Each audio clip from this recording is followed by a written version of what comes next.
ဒီလူကအမျိုးသမီးအလောင်းတစ်လောင်းကိုချစ်မိသွားတာပေါ့နော်အဲ့ဒီအလောင်းရဲ့အရေးပြားကိုကြည့်ရင်းနဲ့သူကမတန်ရှင်းတဲ့စိတ်ဆန္ဒတစ်ခုဖြစ်ပေါ်လာတယ်ဗျာသူကအကြာကြီးရက်ပြီးတော့တန်တရားတွေဝင်နေခဲ့တာပေါ့နော်ဒါပေမဲ့နောက်ဆုံးတော့သူ့စိတ်ထဲကစိတ်ဆန္ဒကပဲအနိုင်ရသွားပြီးတော့လက်ကိုဖြည်းဖြည်းချင်းဆက်လိုက်ပါတော့တယ်တကယ်တော့ဒီဇာပနအိမ်မှာမင်္ဂလာဆောင်ကစလင်မယားနှစ်ယောက်ကမင်္ဂလာဆောင်ပြီးတပတ်အကြာမှာပဲဆုံးသွားခဲ့ကြတာပါတဲ့ဆွေမျိုးတွေကတော့သူတို့လင်မယားမှာကလေးမရှိတဲ့အတွက်ကြောင့်အလောင်းတွေကိုစေးစိမ်ထားခဲ့ကြတာပေါ့ဒေသတလိထုံတန်းအရဆုံးပါသွားတဲ့သူတွေရဲ့ရုပ်အလောင်းတွေကို3 ရက် 3 ညဆက်တိုက်စောင့်ရှောက်ပေးမဲ့သူတယောက်ကိုရှာရမှာဖြစ်ပါတယ်အဲ့ဒီနေ့မှာဂျက်ကအခကြီးငွေအများကြီးရမယ့်အတွက်ဒီအလုပ်ကိုလုပ်ဖို့သူကိုယ်တိုင်လာငှားခဲ့တာပါအဲ့ဒီအိမ်ဆောင်ဖိုးကြီးကတော့စေတနာကောင်းတဲ့သူတယောက်ပါပဲသူကဂျက်ကိုမြည်သည့်အကြောင်းကြောင့်မှဆုံးပါသွားတဲ့လင်မယားနှစ်ယောက်ရဲ့အိတ်ခမ်းထဲကိုလုံးဝမဝင်ရဘူးလို့အကြိမ်ကြိမ်သတိပေးခဲ့ပါသေးတယ်ဒါပေမဲ့ဂျက်ကတော့နာနာဘာဝတွေကိုလုံးဝမယုံကြည်တဲ့သူဖြစ်လို့အဲ့ဒီစကားတွေကိုလည်းအလေးနဲ့မထားခဲ့ပါဘူးအဲ့ဒီအိမ်ဆောင်ဖိုးကြီးထွက်သွားတာနဲ့တပြိုင်နက်ဂျက်ကသတိပေးချက်တွေအားလုံးကိုချက်ချင်းမေ့ပစ်လိုက်ပါတော့တယ်အလွန်အမင်းမောပတ်နေတဲ့အတွက်သူကမတ်တွေဝေတော့ပဲတကားကိုဖွင့်ပြီးအိမ်ထဲကိုဝင်သွားခဲ့တာပါပဲချက်ချင်းပဲကတင်ပေါ်မှာလဲအိတ်လိုက်ပါတော့တယ်နော်ဒါပေမဲ့ခဏကြာတော့ထူးဆန်းတဲ့အရာတွေစပြီးဖြစ်လာပါတော့တယ်ဗျာကတင်ပေးစပွဲပေါ်ကအဟောင်း music ပါခိုက်လေးကလည်းသူ့ဘာသာသူလဲပြီးညီလာပါတော့တယ်ဗျာပြီးတော့မင်္ဂလာဆောင်တဲ့ပုံတွေကမျက်နှာတွေကလည်းအသက်ဝင်လာတယ်လို့ပဲစိုးရုပ်တဲ့အပြုံးနဲ့ပြုံးနေကြတယ်လို့မြင်လာရပါတော့တယ်ဒါပေမဲ့နှစ်ချိုက်ချိုက်အိပ်ပျော်နေတဲ့ဂျက်ကတော့ဘာတစ်ခုမှသတိမထားမိပါဘူးတဲ့ညဘက်မှာတော့ဂျက်ကတေဆုံးသူတွေအတွက်ပူဇော်ပတစရာတွေပြင်ဆင်ပြီးစီမီဖြူတွေထုံးညှိပူဇော်ပါတော့တယ်ဒါပေမဲ့သူဆူတောင်းပြီးလှည့်ထွက်မဲ့အလုံးမှာပဲအခန်းထဲကနေကြောက်မက်ဖွယ်ကောင်းတဲ့အတန်တစ်ခုရုတ်တရက်ထွက်ပေါ်လာပါတော့တယ်ဗျာအဲ့တော့တတိရှိတဲ့ဂျက်ကလှည့်ကြည့်လိုက်တဲ့အခါတို့သမီးရဲ့ခေါင်းတလားအဖုံးကသူ့ဘာသာသူပွင့်သွားတာကိုတွေးလိုက်ရပါတော့တယ်နော်အဲ့ဒီအချိန်မှာပဲပုတ်တင်ညိုလေးတစ်ကောင်ကခေါင်းတလားအဖုံးပေါ်ပြုတ်ကျလာပါတော့တယ်ဂျက်ကအဲ့ဒီတတဝါလေးကိုမောင်းထုတ်ခြင်းပေမဲ့ကြောက်လန့်နေတဲ့ပုတ်တင်ညိုလေးကတေဆုံးသူကိုအနှောက်အယှက်မဖြစ်စေချင်တာကြောင့်ခေါင်းတလားတဲ့ကိုလှစ်ခနဲဝင်ပုံးလိုက်ပါတော့တယ်ဂျက်လည်းတတိမွေးပြီးအဖုံးကိုဖွင့်ကြည့်လိုက်ရပါတော့တယ်ဗျာဒါပေမဲ့အထဲကိုကြည့်လိုက်တဲ့အခါကျတော့ဖုံးကသူ့ဘာသာသူပြန်ပိတ်သွားတာကိုတွေးလိုက်ရပါတော့တယ်နော်သူမကိုကြည့်လိုက်တာနဲ့ပဲသူ့ကိုတခုခုကဖမ်းဆားလိုက်တယ်လို့ခံစားရတယ်ဗျာအဲ့ဒီအချိန်မှာပဲတေခန်ကပုံသွားတယ်ဗျာတားကောင်ရဲ့ဖြောတော့အဝိစားအောက်မှာဂျက်ကခဏလေးနှိကွေးသွားပြီးသူ့ရဲ့ဆန္ဒကိုမလွန်ဆန်နိုင်တော့ဘူးဖြစ်သွားတယ်ဗျာသူ့လက်ကိုထက်ဆန့်ထုတ်လိုက်တယ်ဗျာဒါပေမဲ့လက်ချောင်းတွေထိလူနီးပါဖြစ်နေတော့မှပဲသူတို့သားသူတို့သမီးနာကအဆက်ကလေးတစ်ခုက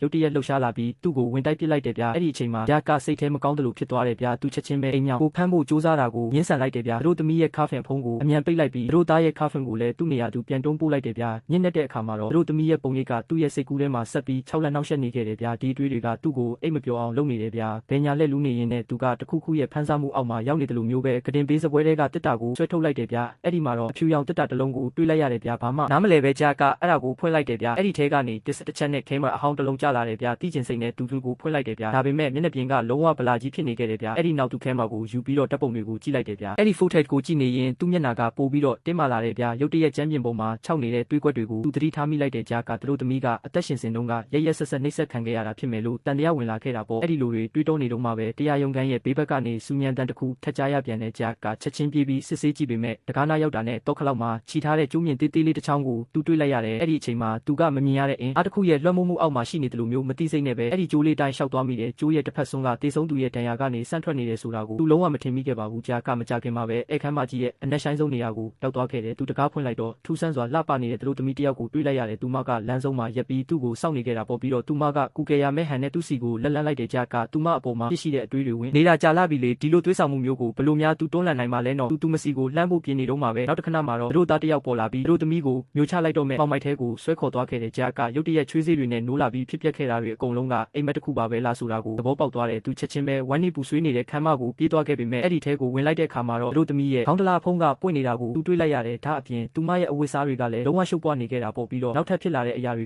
ကဂျက်ကိုလုံးဝစိတ်တက်ကြပြီးစိတ်ပြက်အားငယ်မှုတွေနဲ့လွှမ်းမိုးသွားစေခဲ့တယ်ဗျာ